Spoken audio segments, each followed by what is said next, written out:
अभी हम जाते वक्त ये संज्ञान लिया कि बहुत सारे ने क्या शिकार के प्रमाण बढ़ गए कि जंगल में ने करने लगा शिकार होता है, इसलिए वजह से बहुत लोगों को परेशान होती थी।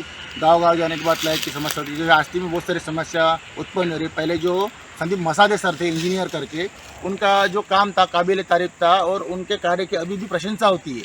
जब भी वो आस्ती में आते हैं तो लोग उनको पूछते हैं कि सर आइए बैठिए, चाय के लिए पूछते, पानी के लिए पूछते, यानी कि जितना भी उनके लिए प्यार वो कम नहीं होता है। तो उसी तरह से जो एक एमएससीबी कर्मचारी अधिकारी का जो काम होता है, कार्य होता है, क्योंकि लोगों के हित के लिए होना चाहिए। लेकिन अभी जो व्यवस्था है उनके जाने के बाद जो आस्ती में जो 2 इंजीनियर बदल गए, उसके बाद जो लाइनमैन बदल गए, कामचोर लाइनमैन नहीं कामचोर लाइनमैन, और उसके बाद जो बाकी जो अन्य सहकर्मी भी उनका अभी कुछ सोर्स तक नहीं रहा, वो बिगड़ गई व्यवस्था। तो उसके लिए हम कहते हैं कि हेड मिस्त्री की अभी तक बदली नहीं हुई। हेड मिस्त्री द्वारा लोगों को परेशान किया जाता है, ऑन ड्यूटी पीकर भी रहते हैं। हम पता नहीं है हेड मिस्त्री कौन है, अभी तक उनसे मुलाकात भी नहीं हुई। तो इस बात का संज्ञान लेना चाहिए डी वाई शर्मा के सर, जो काबिल तारीफ काम करते हैं और जो कार्रवाई के लिए सक्षम और एक दबंग अधिकारी के लिए उनको जाना जाता है। लेकिन अभी तक जो आस्ती में जो समस्या चल रही है, दिन रात जो लाइट बार बार जाती है, अगर कोई शुभारंभ हो और कोई कार्यक्रम हो, किसी का हैप्पी बर्थडे हो, किसी घर में वास्तु हो, कोई भी शुभ कार्य हो, तो बार बार 5-10 मिनट लग जाती है। जो खुशी के अवसर पर जो लोग अपने मस्ती और खुशी में दंग रहते हैं, 5 मिनट की लाइट वो इम्पोर्टेंट नहीं होता है। लेकिन जो परेशानी होती है किस वजह से होती है, जो खुशी में बाधा उत्पन्न होती है किस वजह से होती है, ये उनके मनमानी की वजह से।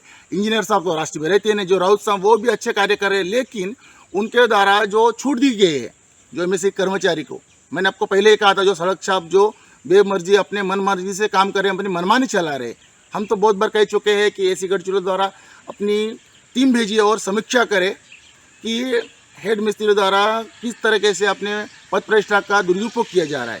इससे पहले भी ने क्या जो मीटिंग करके आस्ती पोस्टल द्वारा श्री विशाल काड़े सर उन्होंने मदद की और ने क्या अभी थोड़ी समस्या कम हो गई है। लेकिन बार बार तार टूटना और ये समस्या, जब तक कि बिजली का भुगतान लोग करते हैं और गांव स्तर पर अगर आस्ती में यह समस्या है, तो छोटे मोटे गांव में जो अनपढ़ पढ़े लिखे नहीं है उनके साथ कितनी बेरुई और कितनी समस्या होती होंगी। क्योंकि सुबह वो छोटे बच्चे जो बूढ़े औरत है वो घर में रहते हैं, औरत लेकिन क्या अपने छोटे मोटे काम के लिए जाती है, और सुबह ही होती ही जो छोटे मोटे काम के लिए सुबह गांव के लिए वो काम के लिए चले जाते हैं, लकड़ा भरने के लिए, अन्य काम के लिए, रोजी रोटी के लिए। लेकिन दिन भर लाइट नहीं है, कितना परेशानी होती है। उसके बावजूद भी अगर महीना होने के बाद 1-2 दिन हो गए तो वो बोलते हैं कि लाइट बिल भरिए। लाइट बिल नहीं भरने से वो घर वालों को परेशान करते हैं, उसके वजह से उनका मानसिक संतुलन बिगड़ के घर में कलह निर्माण होता है। तो उसके लिए जिम्मेदार कौन? ये समस्या हुई भी है और उसके लिए अभी तक कोई नियंत्रण नहीं हुआ है। तो हम चाहते हैं अगर पैसा चाहिए, क्योंकि ये जो जानबूझ के परेशानी करते हैं, अगर किसी घर में प्रोग्राम हो तो लाइट बंद करके उनको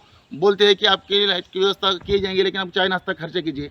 ये वास्तविकता है। आज की कोड़े पेट्रोल पंप में उनकी बार बार लाइट जाती है, उनकी बार बार नहीं क्या वही समस्या होती है, तार टूटते, पेट्रोल पंप पे पेट्रोल भरते, बेमर्जी पैसे लेते, उसके बावजूद भी वो समस्या अभी तक खत्म नहीं हुई। इस बारे में डीवाई शर्मा के हमने पहले भी कहा है जो कार्य के लिए सक्षम है, लेकिन अभी तक जो कार्रवाई होनी चाहिए नहीं ली है। जो हेड मिस्त्री क्या उनको दत्तक ले लिया है? ऐसी गढ़चिरौली से हम विनती करते हैं कि जल्द से इसमें समीक्षा करें और आस्ती वासियों को इसमें कोई राहत मिले। क्योंकि अगर उनको सरकारी पैसा अगर कम करता है तो आस्ती में जो बाजार होता है एक कटोरा पकड़ भीख मांगे, नहीं क्या? अगर उनको पैसा कम ही गिरता है तो भीख मांगे, क्योंकि आम जनता बहुत परेशान है और इस परेशानी के लिए राहत कब मिलेंगी हमको ये समझ नहीं आता है। अगर इसमें उपाय योजना हो सकती है तो हम चाहते हैं कि संदीप मसादे सर जो अभी बल्लार शाह में पता नहीं कहा है, लेकिन आज भी उनको बोलते हैं कि उनका जो सराहनीय कार्य है, काबिल तारीफ अभी भी लोग सोचते हैं। तो हम कहते हैं कि जल्द से जल्द 2 दिन पहले जो सुनील आत्रा में उसके घर में ना टीवी है, ना कूलर है, ना फ्रिज है, तो भी उसका बिल ज़्यादा 3 गुना बढ़ के है। उसके बाद ने क्या उन्हें ऑफिस में गए, उनसे बात की, उसके बाद ने क्या मैडम बोलते कहला परसाओ, क्या इसके पहले क्या इंजीनियर नहीं थे, लेकिन वो इंजीनियर बोलते थे कि आप अपना बिल लाइए, उसमें जो एवरेज बिल उस हिसाब से दे देते। अभी छोटी छोटी बातें के लिए अगर बड़े बड़े अधिकारी से मिलना मुमकिन भी नहीं होता, आम आदमी अपनी रोजी रोटी देखेगा कि अपनी समस्या देखेगा। इसके लिए हम विनती करते हैं जल्द से जल्द डीवाई शर्मा के सर हो और ऐसी गढ़चिरौली सर हो, हम बार बार विनती यही करेंगे कि आप जल्द से जल्द समीक्षा करके इस जो गाँव की गंदगी है, जो गटर हम साफ करते हैं, उस तरह इस गंदगी को दूर करें और हेड मिस्त्री की बदली करें और आम आदमी को राहत मिले। बहुत बहुत धन्यवाद।